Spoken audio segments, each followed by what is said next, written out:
జగన్మోహన్ రెడ్డికి అనుకూలంగా వ్యవహరిస్తున్నటువంటి జగన్మోహన్ రెడ్డి కీలక టీంపై ఈసీ కన్నెర్ర చేయబోతోందా? ఈసీ కన్నెర్ర చేస్తే ఇక ఆ అధికారుల పరిస్థితి అస్సామేనా అంటే అవుననే సమాధానం ఇస్తున్నారు కొంతమంది రాజకీయ విశ్లేషకులు. ఇక ఇదే అంశానికి సంబంధించి మనతో మాట్లాడేందుకు ప్రముఖ రాజకీయ విశ్లేషకులు అంకమరావు గారు మనతో ఉన్నారు. సార్తో మాట్లాడు.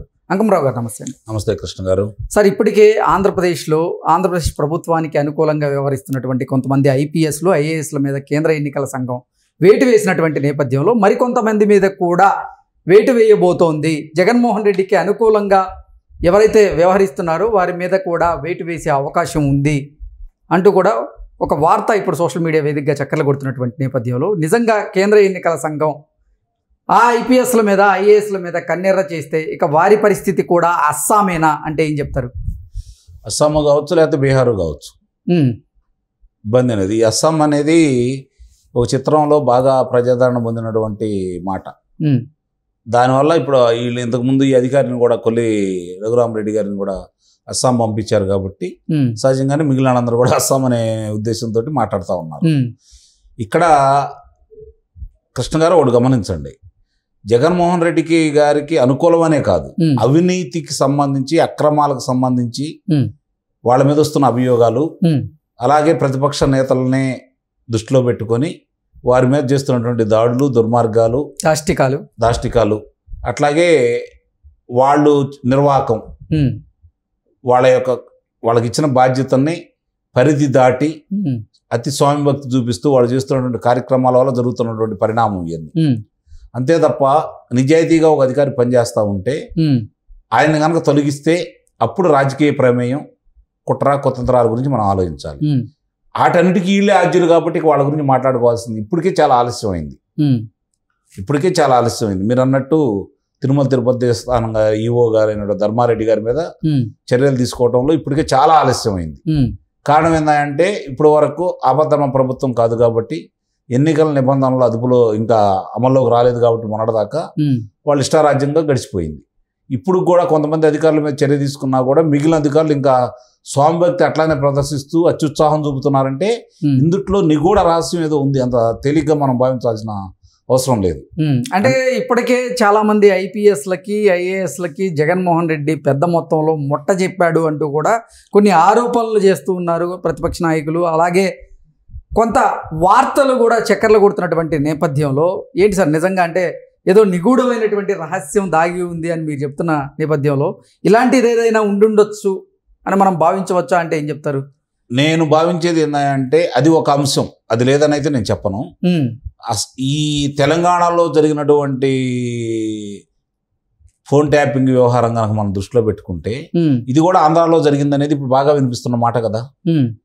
కాబట్టి ఇక్కడ ఏ విధంగా అయితే కొంతమంది అధికారులను దృష్టిలో పెట్టుకొని వాళ్ళ అధికారుల ద్వారా అవి కూడా వాళ్ళ గుట్టు మొట్లన్నీ తెలుసుకొని ఆ సమాచారాన్ని తన దగ్గర పెట్టుకొని వాళ్ళను భయపెట్టి ప్రలోభ పెట్టి వాళ్ళకు అనుకూలంగా మలుచుకున్నారని అయితే నేను ఎక్కువగా భావిస్తున్నాను.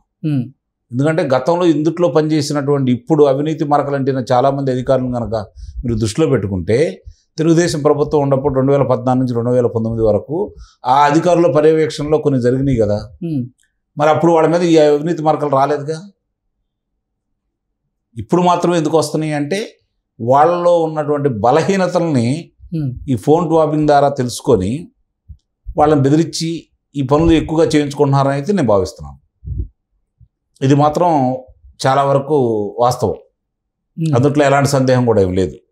కానీ మీరన్నట్టు డబ్బులకి లొంగిపోయే వాళ్ళు ఉన్నారు, కానుకలకు లొంగిపోయే వాళ్ళు ఉన్నారు, లేకపోతే వాళ్ళకి కొన్ని ప్రలోభాలకు లొంగిపోయే వాళ్ళు ఉన్నారు, అలాగే కులం ప్రాతిపదిక మీద భుజాన్ని వేసుకున్న వాళ్ళు ఉన్నారు, మత ప్రాతిపదిక మీద భుజాన్ని వేసుకున్న వాళ్ళు ఉన్నారు. ఇవన్నీ కనుక మనం ఒకసారి క్రోడీకరించుకుంటే, ఒకసారి కనుక పరిశీలించుకుంటా ఉంటే ఇవన్నీ ఒక ఎత్తు అయితే అది ఒక కోణం. కానీ నాకు తెలిసినంత వరకు ఈ ఫోన్ ట్యాపింగ్ వ్యవహారమే ఎక్కువగా పనిచేస్తుందని అయితే నేను భావిస్తున్నాను. ఓకే, ఇప్పుడు అధికార మార్పిడి నిన్న జరిగింది. సిట్ కార్యాలయం పక్కన కొన్ని పత్రాలను దగ్ధం చేశారు, అది హెరిటేజ్కి సంబంధించి. వాడు చెప్పినటువంటి కారణ సహేతుకం కాదు కదా. జిరాక్స్ మిషన్లలో మేము జిరాక్స్ తీస్తుండగా మిషన్లో ఇంక్ అయిపోయింది మధ్యలో, సో అవి ప్రింట్అవుట్లు సరిగా రాలేదు, రానందువల్లనే మేము వాటిని దగ్ధం చేసే ప్రయత్నం చేస్తున్నాం అని చెప్పి వాళ్ళు చెప్పారు. అదైతే సరైన కారణం కాదు కదా, సహేతుకంగా లేదు వాళ్ళు చెప్పేది. కాబట్టి ఇలాంటి అనుమానాలన్నీ కలుగుతా ఉన్నాయి. ఇప్పుడు వాళ్ళు చాలా మంది అధికారులు కూడా బదిలీ అవుతున్నారు కదా, కొంతమంది నుంచి విధుల్లోంచి తప్పించారు, కొంతమందిని బదిలీ చేస్తున్నారు. ఇప్పుడు విధుల్లో తప్పించిన వాళ్ళ పరిస్థితి ఎలా ఉంటుందంటే ఇంకెక్కడ ఈ విధుల్లో పాల్గొనకూడదు వాళ్ళు. ఎన్నికలు, ఈ ఎన్నికలే కాదు, ఏ ఎన్నికల్లో కూడా వాళ్ళు విధుల్లో పాల్గొనే అవకాశం రాదు వాళ్ళకి. కాబట్టి అయినా సరే మీరు అన్నట్టు ఏముందలే మనం గనక విశ్రాంత ఉద్యోగులుగా మారేంతవరకు చూసుకున్నా, లెక్కలు చూసుకున్నా కూడా, ఆ వచ్చే ధనాన్ని దృష్టిలో పెట్టుకున్నా కూడా దానికి 10 రెట్లు 20 రెట్లు ఇస్తున్నాడు కదా, కాబట్టి మనం ఆయన మాట ఏనొచ్చు అని చెప్పిన కొంతమంది అధికారులు భావించుండొచ్చు. ఎందుకంటే అధికారులు కదా, అక్రమంగా వచ్చిన ధనాన్ని ఎలా సద్వినియోగం చేసుకోవాలో వాళ్ళకి తెలుసు. ఓకే, రేపొద్దున వాళ్ళు విశ్రాంత ఉద్యోగులైనా లేకపోతే వాళ్ళకై వాళ్ళు తప్పుకున్నా, అవినీతి ఆరోపణలు ఎదుర్కొన్నా కూడా వాళ్ళ పిల్లలు వాళ్ళ తరాలు ఇబ్బంది లేకుండా గడిచే విధంగా సంపాదించారు చాలా వరకు.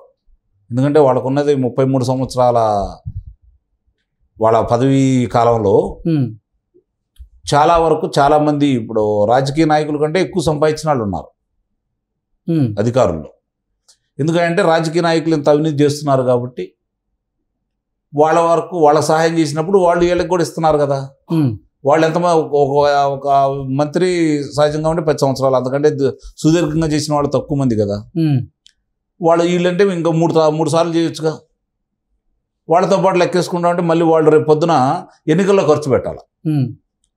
నాయకులు ఈ ఒక 100 కోట్లు సంపాదిస్తారండి సహజంగా ఒక శాసనసభ్యుడు, వచ్చే ఎన్నికల్లో ఒక 20 కోట్లు ఖర్చు పెట్టాలి. మళ్ళీ 5 సంవత్సరాలు ఖర్చులు ఉంటాయి కదా ఆయనకి. అధికారులకు లోన్ అయిపోయి కానీ బయటేసే పనే ఉంది.